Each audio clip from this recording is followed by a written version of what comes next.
नमस्कार. सामाजिक आणि धार्मिक सुधारणा चळवळ या प्रकरणाविषयी आपण भाग बघत आहोत. तर या व्हिडिओच्या माध्यमातून सामाजिक आणि धार्मिक सुधारणा चळवळीचा पुढचा भाग आपल्याला समजावून घ्यायचा आहे. या अगोदर सामाजिक आणि धार्मिक सुधारणा चळवळीमधील आपण ब्राह्मो समाज, तरुण बंगाली चळवळ, आर्य समाज आणि सत्यशोधक समाज अशा 4 समाज सुधारणा चळवळींविषयी माहिती करून घेतलेली आहे.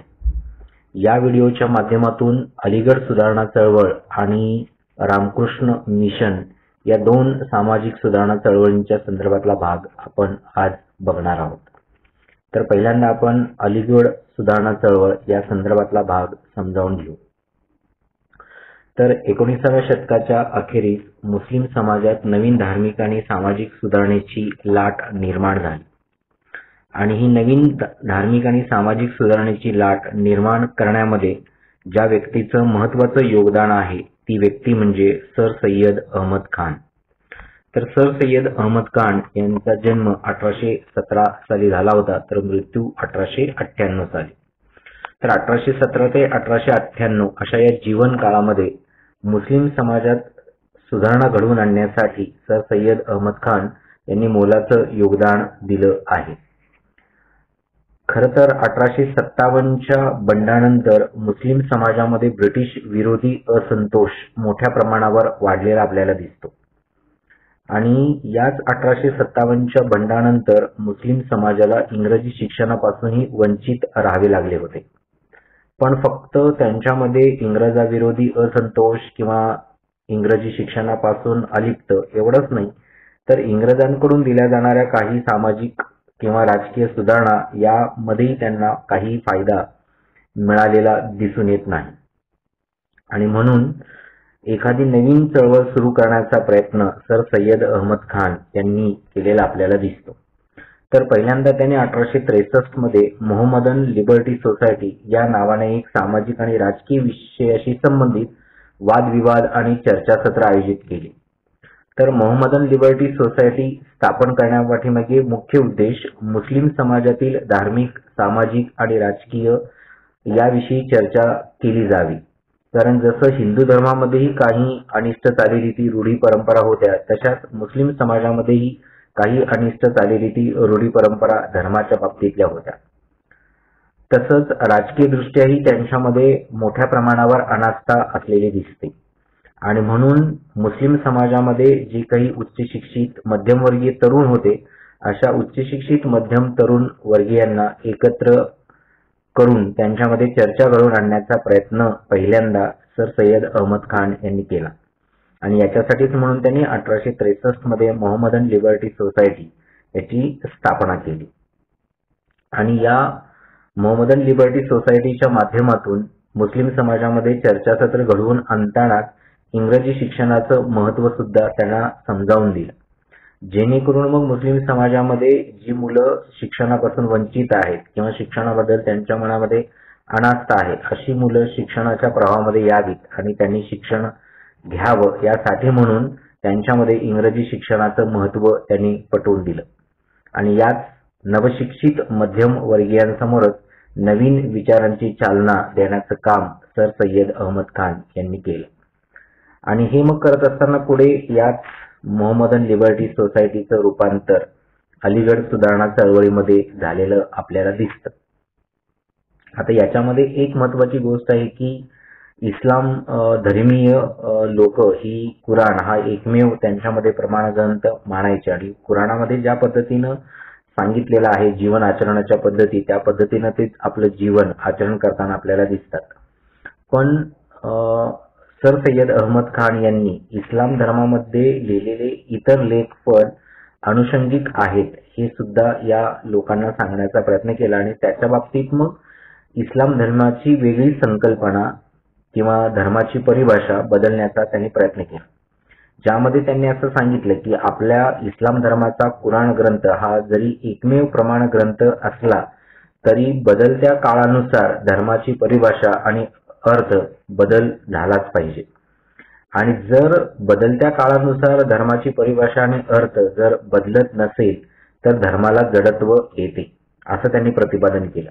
म्हणजे आधुनिक विचारसरणी स्वीकारत असताना किंवा आधुनिक जसा समाज बदलत जाईल त्या बदललेल्या समाजाच्या अनुसरून आपण मानवी जीवन जगलं पाहिजे, म्हणजे परिवर्तनाबरोबरच आपणही गेलो पाहिजे, हा विचार या माध्यमातून सर सय्यद अहमद खान यांनी मुस्लिम धर्मीयांच्या मध्ये रुजविण्याचा प्रयत्न केला. आणि त्याचबरोबर मग इस्लाम धर्मीयांच्यामध्ये किंवा त्यांच्या जीवनामध्ये असलेलं अज्ञान, अंधश्रद्धा, सांप्रदायिकता किंवा अवैज्ञानिक चालीरीती या सगळ्या गोष्टींच्या विरोधात आवाज उठवण्याचा प्रयत्न केला. आणि याच्यामध्ये सगळ्यात महत्वाची गोष्ट म्हटलं तर सांप्रदायिकतेच्याच बाबतीत आपल्याला दिसून येते.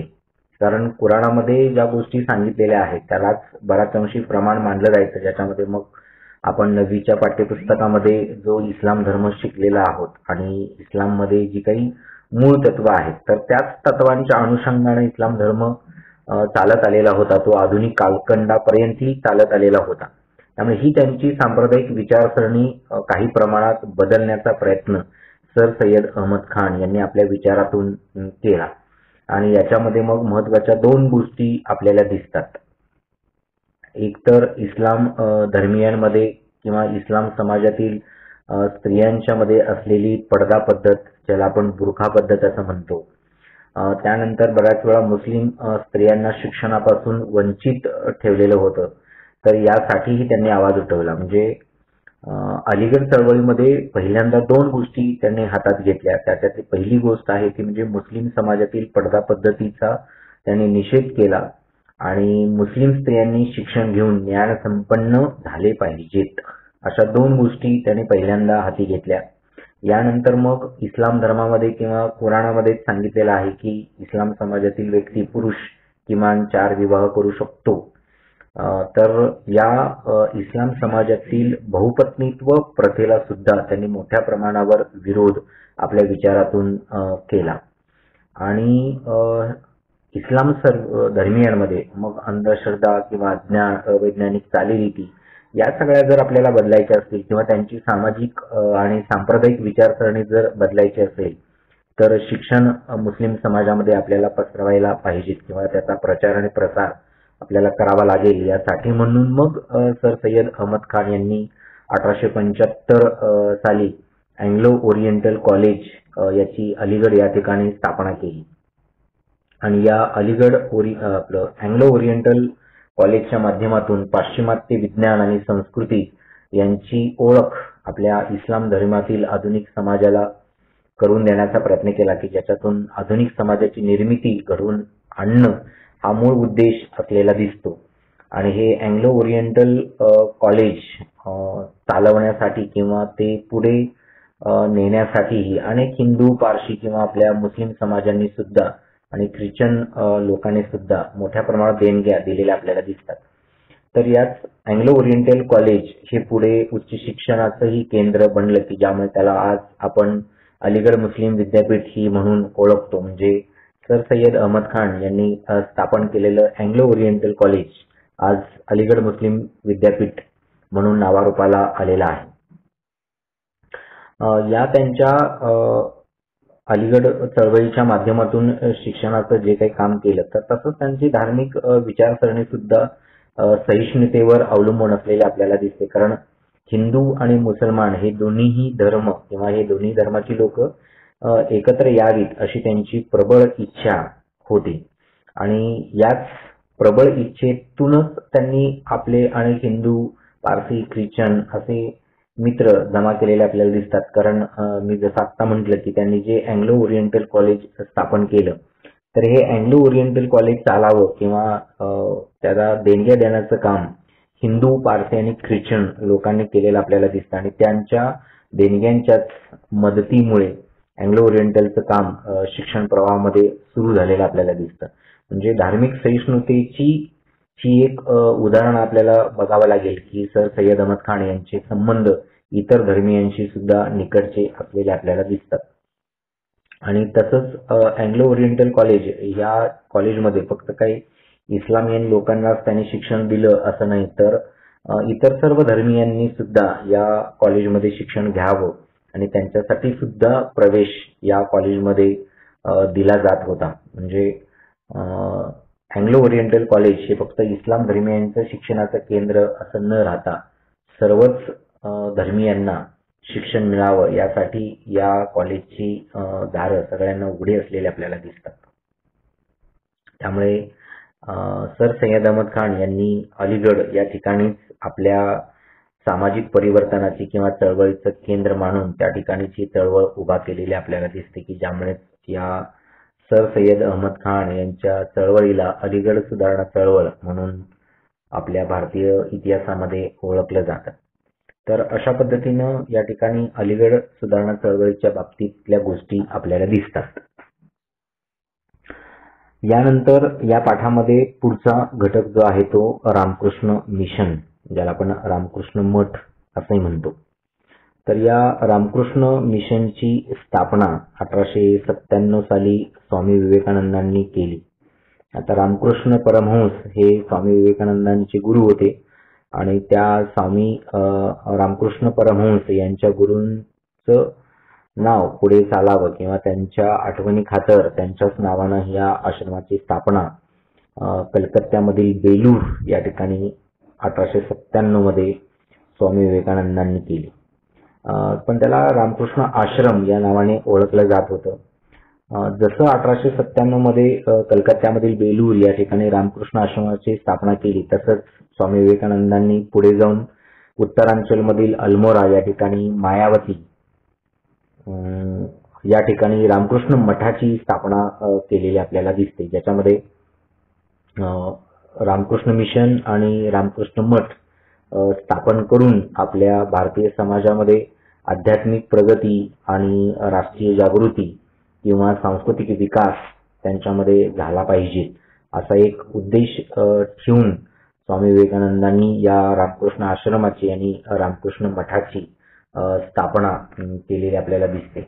आता रामकृष्ण परमहंस हे कलकत्त्यामधीलच कालीमातेचे उपासक होते. ते थोडेसे धर्माच्या बाबतीत जर त्यांचं तत्वज्ञान बघितलं तर संन्यास किंवा ध्यान भक्ती, आध्यात्मिक मुक्ती, त्यानंतर मूर्तीपूजा याच्यावर त्यांचा विश्वास असलेला आपल्याला दिसतो. कारण जर आपल्याला मुक्ती मिळवायची असेल किंवा देवाचा साक्षात्कार जर घडवून आणायचा असेल तर संन्यास ध्यास किंवा भक्ती असली पाहिजेत आणि याच्यासाठीच त्यांनी मूर्तीपूजेला आपल्या विचारसरणीमध्ये प्रमाण मांडलेलं होतं. पण एक गोष्ट दिसते की रामकृष्ण परमहंसांनी आपल्या देशामध्ये प्रचलित असलेल्या किंवा जगामध्ये प्रचलित असलेल्या सगळ्या धर्माचे सार हे एकच आहेत असं तत्वज्ञान त्यांनी सांगितलेलं आपल्याला दिसतं.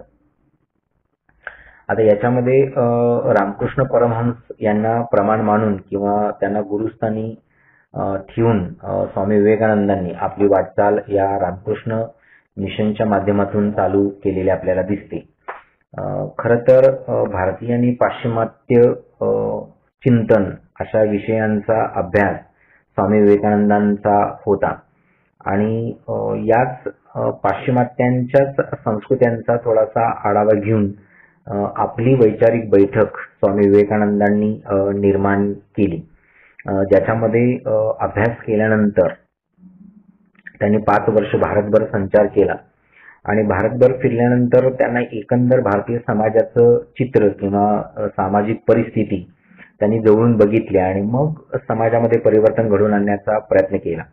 पण एक गोष्ट आहे की 5 वर्ष आपल्या भारतामध्ये स्वामी विवेकानंद ज्यावेळी फिरत होते किंवा संचार करत होते त्या कालखंडामध्ये आपल्या देशातील एकंदर जाती व्यवस्था, या जाती व्यवस्थेमध्ये मग वर्णव्यवस्था प्रबळ होती.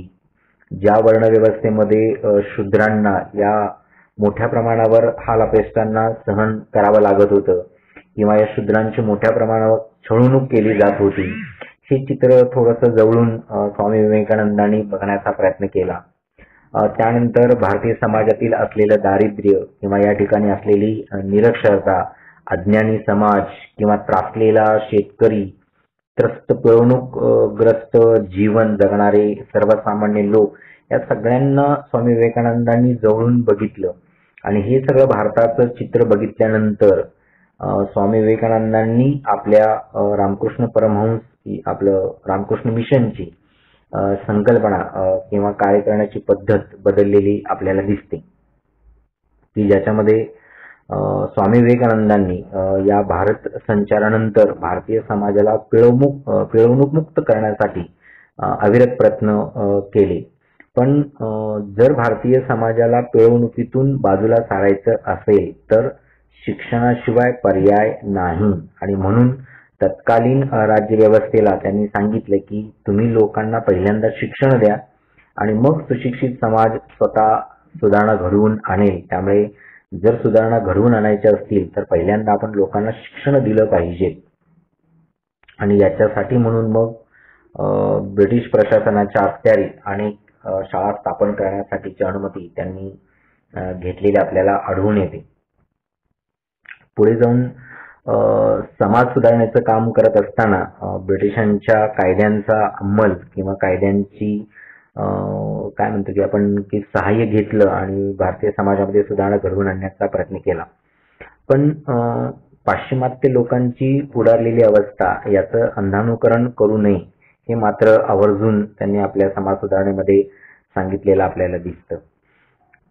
स्वामी विवेकानंदांची काम करण्याची पद्धत ही थोडीशी जगातील सगळ्याच तत्वज्ञानाला अनुरूप असलेली आपल्याला दिसते, ज्याच्यामध्ये धर्माच्या नावाखाली केली जाणारी पिळवणूक हे त्यांच्या कार्याचं पहिलं मूळ स्वरूप असलेलं दिसतं. आणि ज्याच्यामध्ये मग जगातल्या प्रचलित असलेल्या सगळ्या धर्मांचा आधार स्वामी विवेकानंदांनी घेतला आणि आपली एक धार्मिक विचारसरणी त्यांनी निर्माण केली, की ज्याच्यामध्ये उल्लेख करायचा असेल तर दोन गोष्टींचा या ठिकाणी आपल्याला उल्लेख करावा लागेल, की जगातील सगळ्या धर्मांची विचारसरणीने आपल्या देशातील एकंदर धार्मिक जीवन आणि धर्माच्या नावाखाली सर्वसामान्य लोकांची केली जाणारी पिळवणूक याच्यातून त्यांनी जे आपले एक वैचारिक तत्वज्ञान निर्माण केलं, की ज्याचं प्रदर्शन ज्या दोन घटनांच्या मध्ये आपल्याला दिसतं. त्याच्यामध्ये पहिली महत्वाची गोष्ट आहे ती म्हणजे 1893 साली अमेरिकेतील शिकागो या ठिकाणी जी विश्वधर्म परिषद आयोजित करण्यात आलेली होती, की ज्या विश्वधर्म परिषदेमध्ये त्यांनी आपलं भाषण केलं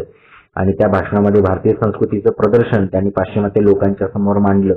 तर ही एक घटना महत्वाची आहे, की ज्याच्यामधून भारतीय संस्कृती काय आहे हे जगाला समजावून देण्याचा प्रयत्न केला. आणि यात त्यांच्या भाषणामधून स्वामी विवेकानंदांच्या विचारसरणीचा ठसा आपल्याला दिसून येतो.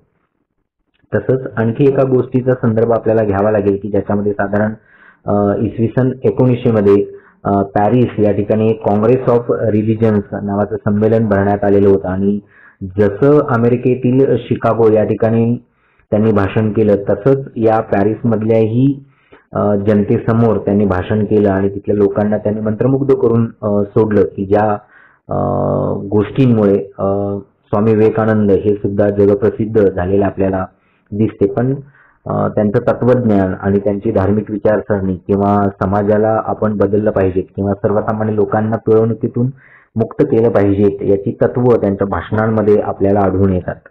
आणि या भाषणांमधला आणखी एक सार आपल्याला आढळून येतो ते म्हणजे त्यांच्या भाषणामध्ये राष्ट्रीय विचार प्रणाली कशी होती किंवा कशी असली पाहिजे याचा आरसा म्हणजे त्यांची भाषणं असलेली आपल्याला दिसतात.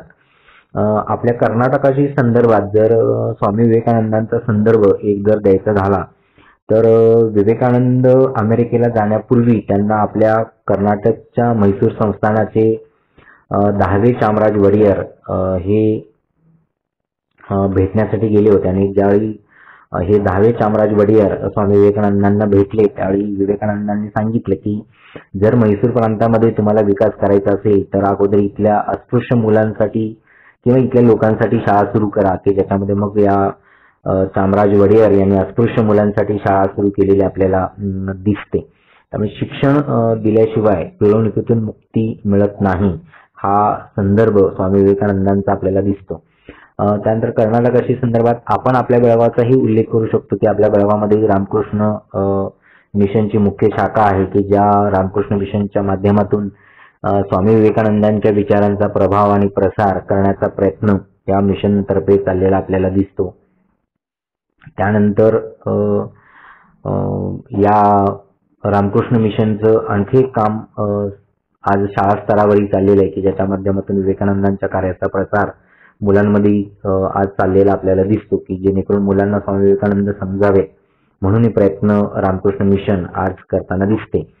आणि याच्यामध्ये त्यांचं जर रामकृष्ण मिशनचं आपण सिम्बॉल जर बघितलं, ज्याला आपण त्यांच्या त्या स्वामी विवेकानंदांच्या विचारांचा सगळा घटक त्यांच्या सिम्बॉल मध्ये आपल्याला दिसतो की स्वामी विवेकानंदांनी अविरत ज्ञान योग, राजयोग किंवा कर्मयोग आणि भक्तियोग या 4 योगांच्या कृतींची रचना या रामकृष्ण मिशन मध्ये करून दिलेली आपल्याला दिसते. आणि त्यांच्या विचारसरणीमुळे आपल्या भारतीय स्वातंत्र्य चळवळीलाही एक दिशा आणि प्रेरणा आपल्याला मिळाली.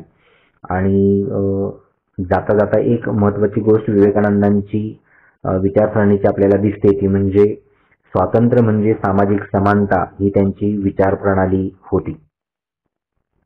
आता स्वातंत्र्य म्हणजे सामाजिक समानता ही सांगण्यापाठीमागे कारण की आपल्या देशातील जाती व्यवस्था आणि वर्ण व्यवस्था नष्ट झाली पाहिजे आणि मानव समाज एक आहे हे पुढे आलं पाहिजे. हा संदर्भ इथे महत्वाचा आहे.